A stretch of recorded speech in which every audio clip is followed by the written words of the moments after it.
Persepolis, the story of a return. Chapter 4. The Pill. My new home was a lot more comfortable than the boarding house. I shared Julie's room. Do you want me to go work somewhere else? Stay put, I just came to get my jacket. Would you believe I have a date with Ernst, the owner of Cafe Skelter? The owner? But how old is this owner? 26. 26? Yeah, mature, the way I like them. Okay, I'm off. Did you do your homework?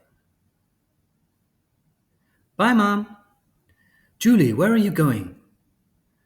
And the sisters who found me insolent, if only they'd seen Julie. In my culture, parents were sacred. We at least owed them an answer.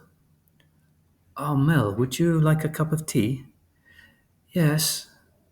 To behave like this towards one's own mother made me indignant.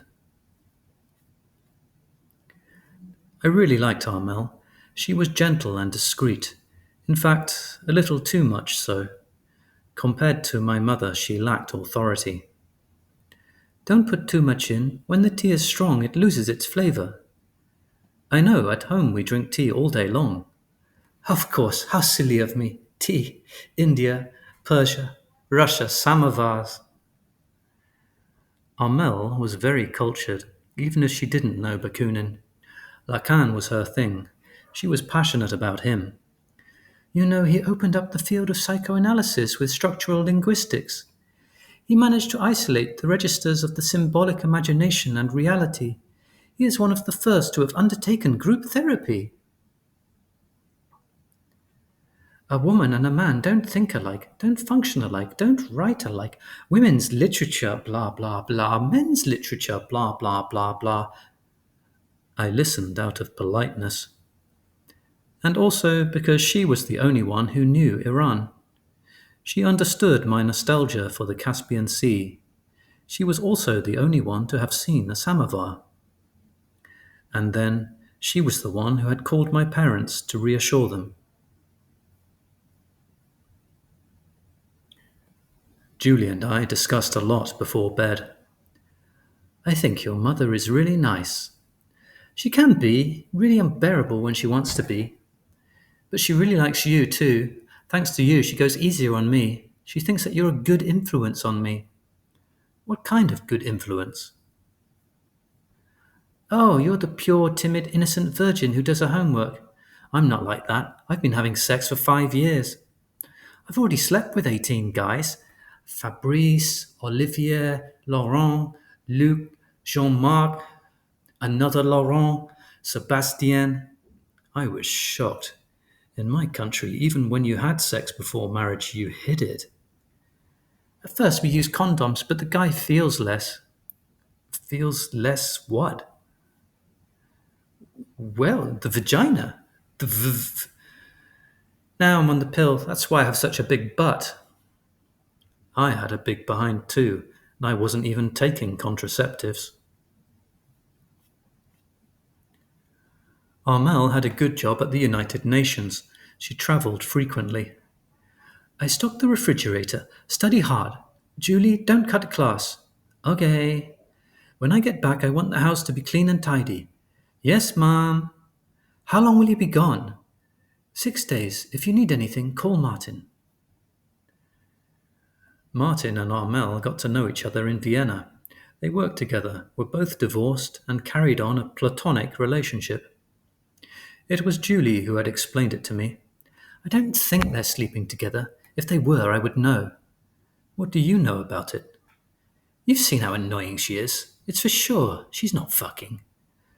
I didn't yet have any experience that would have allowed me to make the connection between Armal's character and her sex life. Have a good trip! No sooner was her mother gone than Julie organised a party for the day after with her friends from the Cafe Skelter. The night of the party. How do I look? Not so good. Wait, I'm going to make you up. You'll see. She did my hair and drew on a thick line of black eyeliner. That, from then on, became my usual makeup. I thought I looked very beautiful. What are you doing, Julie? You're putting perfume there? There? It has a name. It's called a sex, a pussy, a minou. Minou? That's my aunt's name. Good for her. Plus, Minu in Persian means paradise. Gentlemen, welcome to paradise.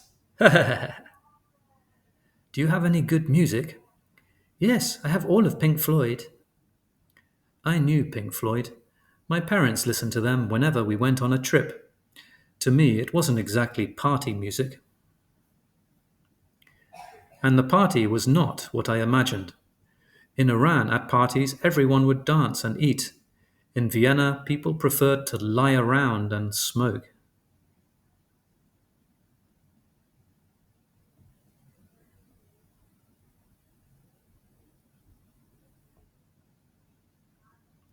And then I was turned off by all these public displays of affection. What do you expect? I came from a traditionalist country.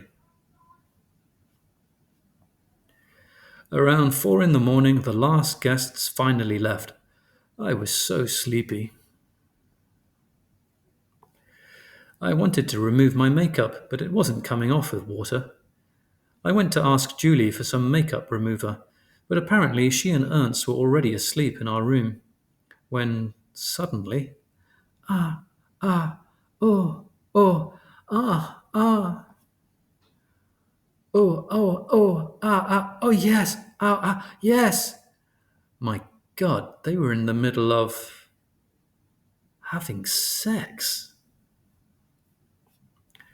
I rushed to the living room to protect myself from I don't know what, behind my best friend, a book. It goes without saying that I didn't understand a word I read. Several minutes later, I made out in the dark the silhouette of a naked man, followed by one of a naked woman. Then a man and a woman half naked. Hello. Hi. Uh, I couldn't believe my eyes. I'd never seen that. It reminded me of the day 8 years before in the car with my dad. Dad, what are balls? What? We say testicle. A man's sex is made of two balls and a penis. These balls are called testicles. Balls? Balls like these? And a little red, my father answered seriously, no, more like this. They're not tennis balls, they're more like ping pong balls. Ping pong balls. I don't believe you. You're stoned. But that's so cool. She's tripping. Go on, Wolfie. Why don't you put some music on? Wolfie? So he wasn't Ernst, the owner of Cafe Skelter. Julie had just slept with her 19th guy. That night I really understood the meaning of the sexual revolution. It was my first big step towards assimilating into Western culture.